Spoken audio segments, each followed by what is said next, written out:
Assalamu alaikum ve rahmetullahi ve berekatuh. Demek Facebook'taki dünyanın her qaysı joylardagi qarindoshlarım, Uyghur qarindoshlarım hammalarniki mush vaqti, bundan keyingi vaqti xayrlik bo'lsin. Elhamdülillah yana 7. ayınki bugün 7. günü değil mi? 7. ayının 7. günü iken ettiğinlik saat 4 buluştum burun yani. Yani gözde uyku yok. Tüngen qilmoqchi olan bu İslam tarihining dersini qilolmay qolgan. Şu iki ders yığılıp qolgan, bu iki dersi qilib etildi deb hazır ikram 5'de oturup qadrli qarindoshlar. Tüngen ölüşkenning yanqısı her xil xabarlarni anglab ko'nglimizni ayt yerim. Lekin şu tor yüzde olsun, meyli başka sahalarda olsun, tirişip qarindoshlarimizni qutqizib olish uchun kuchayotgan barliq qarindoshlardan Allah razı olsun. Bar gücümüz bilen küçep qilgan qarindoshlarni ko'ryapmiz. Biz mi qo'limizdan kelishcha bir ishlarni qilyapmiz. Qilolmaganlar yana ko'ngli yerim qilolmaganlardan. Biz yine şu özümüzdeki plan bo'yicha qadrli qarindoshlar İslam tarixini birlikte öğrenishga kirishib ketaylik. Bu İslam tarihi degan kitap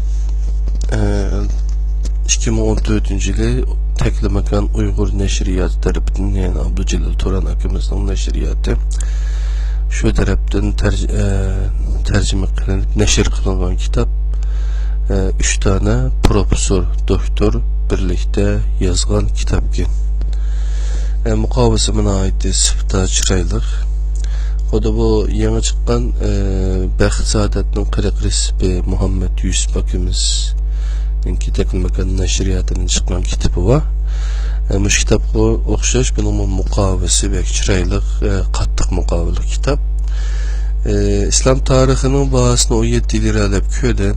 Istiqboraxon kitapxonasida. Özününki bahası qarag'anchada kitap xeyli ko'p azan. Ma'qulamdagi ismi Bəxt Saadet'nin kırık resipi, bu 25 lira deydi. İçideki mezmun ve bu janrlik besiptu işideki demesine mi? Bu mu? Eşeddi ezen kitap. İnşallah bununki avazlıqını bir qarindoshlarımızdan talep kıldık. Ola avazı elip bir ayının içinde kulumuzga bürüdü. İnşallah bunu avazlık halde de birlikte kitap bilen setullah islet inşallah islet. Enes Alim Ustazdınki 15 yıllık Kur'an tercümesi olan Kur'an-ı Kerim ve izahlı tercümesini bütün dünyanın her qaysı joylarga taqdim etimiz. Meyli Türkiye olsun, meyli dünyanın her qaysı joylari olsun, talep qilganlarga setib olganlarga setish bahası bo'yicha siz talep qilganlarga pochta qilib bersa siz ivetib berimiz. Bu mu xabaringizda bo'lib qolsin qadrli qarindoshlar. Shunda qilib gapning postkallasiga kelsak, İslam tarixini o'rganib biz hozir Facebook halkımızdaki 4. halkımızda turibdimiz.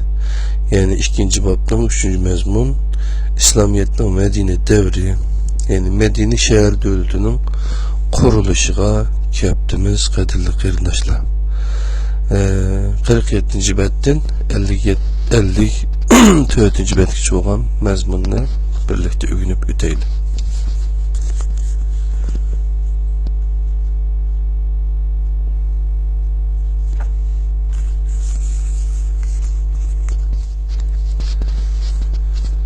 İslamiyet'nin Medine devri. Küçük mevzu Medeni şehir devletinin kuruluşu. Mekke müşrikleri Müslümanların Medine'ye hicret kılışı bilen o yerge İslam'ın tarqılışıdan ensir etti. Peygamber Aleyhisselam'ın hicret kılışı ve İslam'ın Medine'de güçlənişi Mekke müşrikleri üçün siyasi ve iktisadi cihetten xəterlik idi. Bu xəterin aldın eliş üçün müşriklerin mupuzluq kişileri toplanıp müzakirə qıldı. Müzakirənin ahırda Peygamber Aleyhisselam'ın öldürüşünü karar kıldı. Bununla asasen her kabileden birinin güçlük Adem tallab Muhammed Aleyhisselam'ın birlikte öldürüşünü planladı. Bundaq boğan vaxtda Haşim oğulları bütkül kabilelerge karşı kan davası talep kılanmaydı. Bu teklif köpçülükten koşuluş bilen kubul kılınıp icra kılış karar kılındı. Peygamber Aleyhisselam müşriklerin planını haber tepip derhal hicret kılışga karar kıldı. Hazreti Ebu Bekir Rezallahu Anhu'nu üyügü berip bir plan tüzdü. Bu plan asasen Sur garığı berip o yerde 3 gün hüşürünüp turulgan oldu. Bir yol başlıqçını icarı götürdü. Yol başlıqçığı tüvilerini berip 3 günden keyin Sur garının astıda kürüşünü tapıladı. Peygamber Aleyhisselam üyügü qaytıp geldi. Özüdeki amanetlerini Hazreti Ali'ye tapşırıp ulanı amanet ilgilerine qaytırıp berip keyneden kelişini buyurdu. Bu resimde Sur Teğe'den bir körünüş depti o kadarıyla kırındaşlar. Peygamber Aleyhisselam Hazreti Ebu Bekir bilen keçide Mekke'den yolga çıkıp Sur garıga yetip geldi. Bu yerde 3 gün hüşürünüp durdu. 3 günden keyin Medine'ye qarab yolga çıktı. Rabiul Evvel ayının 12. günü miladının 622. yılı 24. sentyabrda Medine yakınındaki Kuba yazığı yetip geldi. Bu yerde Kuba mescidini bina kıldı. Peygamber Aleyhisselam bir cuma günü Kuba'dan Medine'ye qarab yolga çıktı. Ranuna degan yere kelgende tuncu cuma namazıga imam buldu. Keyin yana yolga devam kıldı. Neccar oğullarının yurtida aram aldı. Üyü bu yerge en yakın boğan Ebu Eyyub el-Ensari Halid İbni Ziyad yani Peygamberimizni teklif kılıp Peygamberimiz üçün selinişini karar kılıngan mescid bütkenге kadar 7 ay üyde mihman kıldı. Peygamber Aleyhisselam'ın hicret kılışı bilen İslam'ın Mekke devri ahirleşip Medine devri başlandı. Müslümanlar hicret kılıç bilen Mekke müşriklerinin zulüm ve cepa müşakkatlerden kutulup rahat ibadet kılalaydigan boldu. Bunundan başlap İslamiyet Medine'de tez sürette tarqalışqa başladı. Bu yerdeki Ebu Eyyub el-Ensari diyen adamınki sahabinin üyde Peygamber Aleyhisselam 6 ay etrafında 7 ay üyde mihman kıldı depti. Mescid bitken kadar. Bu sahabe keyin Peygamber Aleyhisselam'nınki üyde diyen İstanbul fetih kılındı. İstanbul'unu fetih kılgan ey esker, ey kumandan, ey esker diyen bir hadisini tanışıqanlığını ve şunun royga asasen ahire özü 90 yaşıga yakınşıp kalgan bolsama İstanbul'unu fetih kılımız dep yolga çıkan şu vaxtiki koşun bilen birlikte geldi ki ahire İstanbul'unki dervazlarının İstanbul'unu fetih kılanmay lekin şu yege fetih kılındığan yege yakın şu dervazlarının yan tarafta yakınak bir yer kümü versenler muşu fetih kıldığan aşı koşun aşı zafer koşuduğun aşı koşun ayak atlarının ayak izlerini ben tuyup yazsam diyen muşunda bir terlimisi varken vesiyeti varken şu içi bu adam muşa kümülü diken hazır muşa Eyüp Belediyesi diyen İstanbul'daki şu Eyüp aşağıdaki Eyüp Ebu Eyyub el-Ensari diyen aşı adamının namıdın kâgen belki Fetih İstanbul'un Fethi diyen bir film var 1453'te aşı filmni Hollywood komikiyedeydi kösanlı belki filmde bu doğruluk bazı malumatlarını görürsüler elbette film bazen köptürmede buludum. Şundan olsama şu vaxtki ahvallarını yoki Ebu Eyyub el-Ensari alaqadar bəzi nəslərin bilişkilmə paydası buluşu mümkün. Qadirli qarindaşlar, şunda qılıb Mədinədə İslam şəhri quruldu, dövləti quruldu. Mədinədə qılınğan tuncu işlər. Peyğəmbər əleyhissalam Mədinədə tuncu işini məscid bina qilish bilan başladı. Bu məscid Məscid-i Nəbəvi, yəni Peyğəmbər məscidi deb ataldı. Peyğəmbər əleyhissalam Məscid-i Nəbəvinin yeni qısılınğan hücrələrdə turdu. Mədinədə İslam cəmiyyətinin şəkillenişi və müsəlmanlar oturusunda birlik, ittifaqlığın bərpa qılınışında məscid ən mühim rol oynaydıgan amil idi. Bu makan her nərsinin avval bir ibadet yeri idi. Müslümanlar məscidə yığılıb cümə və 5 vaxt namazlarını cemaat bilan oquydu. Namazdan keyin sahabe kiramlar Peyğəmbərimizin ətrafına toplandı. Peyğəmbər əleyhissalam bunlara ictimai turmuş münasibətlik təvsiyələrini qılatdı. Məscid-i Nəbəvidə hərbi işlamı müzakirə qılınatdı. Sirtdən kildiğən hər türlük xeyim xətər və qarşı qandaq tədbir iliş qarar qılınatdı. Məscid-i Nəbəvidə yenə elçilər qəbul qılınıb kürüşülətdi. Peyğəmbər əleyhissalam dövründə məscid, məhkəmə və uçuq sot meydanı sübtüdümü qollanılğan. Peyğəmbər əleyhissalam yardımlarını məsciddə qəbul qılatdı. Hər tərəfdən yığılğan baclar məsciddə toplanıb ehtiyaclıq yerlərə tarqıtılıb birilətdi.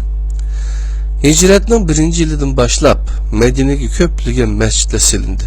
Bunların köp qismi qəbilə ismi bilən, bəziləri turvatqan yerinin isimləri bilən ataldı. Yüz bergen bəzi mühim vəqiələrin xatirəsi üçün nam qoyulğan məscidlər var idi. Məsələn, 2 qibləlik məscid, Məscid-il Qibləteyn-ə oxşaş. Mədinədən başqa Taif, Yəməmə qatarlıq yerlərdə məscid bina qılındı. Məscid-i Nəbəvinin yanında yoxsul, yetim və ilimgə həvəskar müsəlmanlar üçün təyyarlanğan, üstü xormu yupurmaqları bilan yapılğan suffa deb atalğan bir sahibənlik təyyar qılındı. Bu yerdə qalğanlar suffa əhli, əshab-ı suffa deb atalğan. Peyğəmbər əleyhissalam bu yerdə qalğan sahabelərə qarab ularga ilm üyetken. Suffa da savadın çıxırdığan və Qur'an ügütüdüğən oxutucular var idi. Peyğəmbər əleyhissalam Mədinə sırtığı İslamını təbliğ qilish üçün şəxs yoki heyət əvətiş toğru kəlgəndə bu şəxslərni suffa əshabi arasından tanlagan. Bularning ichida İslam qo'shiniga qatilgan və diplomatik xizmatlarga taqsim qilinganlar bor edi. Mədinədə cəmiyyətin təşkillanishida əhmiyyət bo'lgan yana bir ish Ansar bilan muhacirlar o'rtasida qarindoshlik o'rnatish bo'lgan. Peyğəmbər əleyhissalam İslamni təbliğ qilishga başlagandan tartib bu dinga hər qandaq millat, irq, qabilədən müsəlman bo'lganlarni o'xshash ko'rib qarindosh deb hisoblagan. O insanlarga bir tarafdan Allah'ın birligi və barlığını təbliğ qilsa, yana bir tarafdan bu etiqad ətrafında toplanğanlarını birləşdirib bir-birindən ayrılanmaz qılgan. Bu beraberlikdə Həbəşstanlıq bir qul bilan Qureyşlik bir aqsunak o'tturusida qilchilik fərq bo'lmagan. Mishadi binasini to'xtalib o'tay, qadrli qarindoshlar.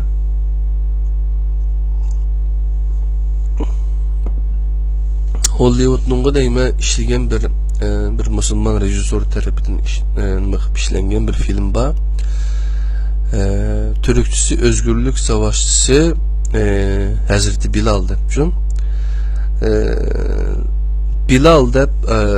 Bilal da adetini məqludu İngilizce. Ben bu kitapxanalarda kögen lekin okumağan kögen kitapxanalardan da Bilal, Hazreti Bilal'a ait qulluqdan nimekice ezan muazzinlikçe degen to'g'risida qisqa bir roman ko'rdim. Chiqib Hazreti Bilal, onundan keyin shu Malcolm X, undan keyin nima Ali, Muhammad Ali deganga o'xshash bunday odamlarniki nimalar ish qilib odamning hayotiga boshqacha bir nima qatudi, ma'no qatudi. Şunlaşqa şu filmni ko'rishga tavsiya qilaman. Men texi ko'rmadim, vaqt chiqaramadik, ammo oilanglar bilan baldiriңlar berib ko'rsanglar bo'ladigan isil film. Türkçesi dublaj çıktı. Peygamber Aleyhisselam Medine'de Müslümanlarını bir-biri bilen qarindosh deb jakaladı.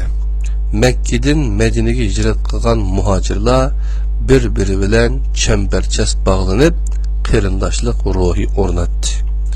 Medine'deki Evs ve Hazreç kabileleri İslam'dan ilgili özara urushqan o'rtadagi düşmanlik texmi kuchaygan edi. Bular muhacirlarning hicretinden keyin Ensar ismi bilan atalib, İslam cemiyetining asası bir qismini tashkil qildi. Peygamber Aleyhisselam'ın Müslümanlarını qarindosh deb jakarlashiga maqsadi Mekke'de mal mülki, ailesi, işini taşlap toğulup çoğun bolgan makallarını Allah üçün terk qilishga mecbur bolgan muhacirlarga maddi ve manevi cihetten yardım qilib, azraq bolsumu derdeki derman boluş idi. Bu arkalık muhacir ve ensarlarının tecrübelerden paydalanıp, ortak iş qilish ve işlep çıkırış aktifçalıqını qozg'ashni o'ylaydi. Bunda qilganda muhacirlarning Medine'ye könüş ve maslashishini osonlashtirib bo'ladi. Peygamber Aleyhisselam Medine'de hicretten keyin gayri musulmon arablar bilan Yahudilarni o'z ichiga olgan ijtimoiy siyosiy bir sistemini tashkil qildi. Bu sistema shahar xalqining tinchlik ve paravalligini amalga oshirib, her xil din ve her xil milletlerdeki insanlarını birleştirishni maqsad qiladi. Peygamber Aleyhisselam Müslümanlar bilen birlikte Medine cemiyetini teşkil qilgan Yahudi ve başka tabiqatdagi kişiler bilen bir yig'in açtı. Yig'in qatnaşquvchilar Medine cemiyetini qaytadan qurib chiqishni qaror qildi. Bular öz ara ve chet ellikler bilen bo'lgan munosabat, hükümet ve adliye sistemleri, şahslar sahip bo'lgan din ve vicdan erkinligi, haq, hukuk mesuliyetlerini ma'lum qoida tuzumlarga asoslantirilgan bir kelishim tuzdi. Bu umumiy kelishimning mazmuni Medine Asas Kanunu, Medine Hücceti yoki Medine kelishimi deb ataldi. Bu kelishimga asosan Yahudilarning Mekke müşriklariga yoki ularning ittifoqdoshlarini himoya ostiga elishi cheklandi. Yahudilarning Mekke müşriklariga yoki ularning ittifoqdoshlarini himoya ostiga elishi cheklandi. Medine düşmanning hujumiga uchrasa, bunga qarshi musulmon Yahudi ittifoqi qurilishi lozimligi, shaharni mudofaa qilishga ketilgan urush chiqimlarini musulmon va Yahudilar birlikte birişi kerakligi ko'rsatildi. Ammo Medine sirtida qilingan bir urushda bir taraf yana bir tarafga yordam qilish mas'uliyati yo'q edi. Musulmonlarning Medine sirtidagi urushlarga Yahudilarning qatnashishi Peygamber Aleyhisselam'ның ruxsatiga bog'liq bo'lgan. Bu kelishimde Müslümanlar ve İslam dininin ictimai ve kanuni mevcutluğu başkalar tarafından tonuldu. Medine'deki müşrik Arap ve Yahudiler Müslümanlar bilen ittifak tutuş bilen birli vakitte Mekkelikler bilen boğan ittifakını bozup ulara karşı Müslümanlar bilen ittifak tuzgen idi. Müslümanlar mı gayrimüslimlarning itiqad ve fikir erkinligiga hürmet qilib, ularning mal ve can bexatarligini qo'g'digan. Diktatorluk, istibdod, zulm hüküm sürgen bu devirlerde bunday kelishimlarning tuzilib icra qilinishi her xil din ve cemiyetlerinin birlikte yaşayoladiganligini ko'rsatadigan bir taraqqiyot idi.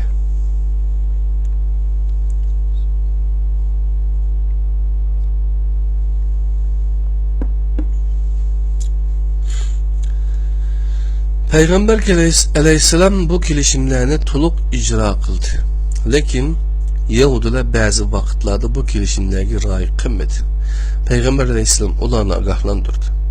Ama Yahudilerin kelişimini bozup Kureyş müşriklerini Müslümanlara karşı kışkırtışı, Evs, Hazreç kabileleri oturusida düşmanlık peyda kılışı, Peygamber Aleyhisselam'a suikast planlaşı, ularının şehirden çıkarılışına sebep oldu. Aldıda Beni Qaynuqa, keyin Nedir Yahudileri şehirden çıkarıldı.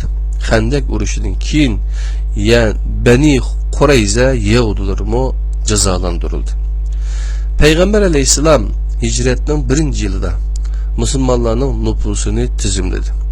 Bu nüfus tizimleşte Müslümanların sani tahminen 1500'ge yetkinligi iniqlandı. Bu vaxtda azan okuş yolu qoyulub cümə namazı fərz qılındı. İlgili həmmə namazlar 2 rəkat oquladı. Peygamber Aleyhisselam hicret qılıb bir ay ötkəndən keyin muqim vaxtda oqulğan düşlük pişin, əsr və xutbə namazları 4 rəkatga çıxırıldı. Hicretinin 2. yılı Şaban ayında Ramazan rozusu fərz qılındı. Hicretinin 2. yılının rozu heytidən bir yoki 2 gün ilgiri Peygamber Aleyhisselam Fitr sadiqisi bilen münasebetlik xutba okudu. Şevval ayının kirişi bilen heyt namazı okudu. Zul Hacc ayının 10. günde kurbanlık heyt namazı okudu. Hicretinin 2. yılı Ruzeyt'ten kin zakat fərz kılındı. Kadirlik kerindaşlar, şunda kalıp bu şehir devleti toğluluk mezmunlarını okup tükettik. Emdi yeni mezmun İslam tarihi 5. halkımız Facebook halkımızda İslamiyet'in Medeni devri yine siyasi ve harbi terakkiyatla toğruluk toxtulup ütümüz bunu 5. halkımızda okuyumuz kadirli kerindaşlar. Şu başka kulukunla 5. halkımızda olsun. Esselamu Aleyküm ve Rahmetullahi Berekatuhu. Allah'ın özü emanet olunlar.